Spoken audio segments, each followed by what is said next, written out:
ರಾಜ್ಯಸಭೆ ಕಲಾಪವನ್ನು ನಾಳೆ ಬೆಳಗ್ಗೆ 11 ಗಂಟೆಗೆ ಮುಂದೂಡಲಾಗಿದೆ.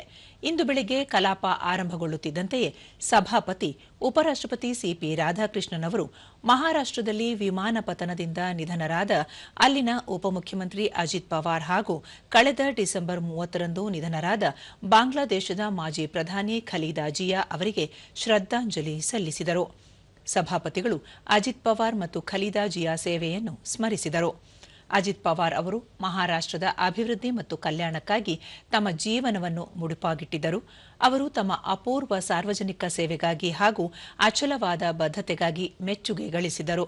ಅವರ ಅಕಾಲಿಕ ನಿಧನವು ರಾಜ್ಯ ಮತ್ತು ರಾಷ್ಟ್ರದ ಜನರಿಗೆ ಅಪಾರ ನಷ್ಟವಾಗಿದೆ ಎಂದರು. ಅಪಘಾತದಲ್ಲಿ ತಮ್ಮ ಪ್ರೀತಿ ಪಾತ್ರರನ್ನು ಕಳೆದುಕೊಂಡ ಎಲ್ಲರೊಂದಿಗೆ ಸಹಾನುಭೂತಿ ವ್ಯಕ್ತಪಡಿಸಿದ ಅವರು ಈ ತೀವ್ರ ದುಃಖದ ಕ್ಷಣದಲ್ಲಿ ದುಃಖಿತ ಕುಟುಂಬಗಳಿಗೆ ಶಕ್ತಿ ಮತ್ತು ಧೈರ್ಯವನ್ನು ನೀಡಲಿ ಎಂದು ಪ್ರಾರ್ಥಿಸಿದರು. ಬಳಿಕ 1 ನಿಮಿಷದ ಮೌನ ಆಚರಿಸಿ ಗೌರವ ಸಲ್ಲಿಸಲಾಯಿತು.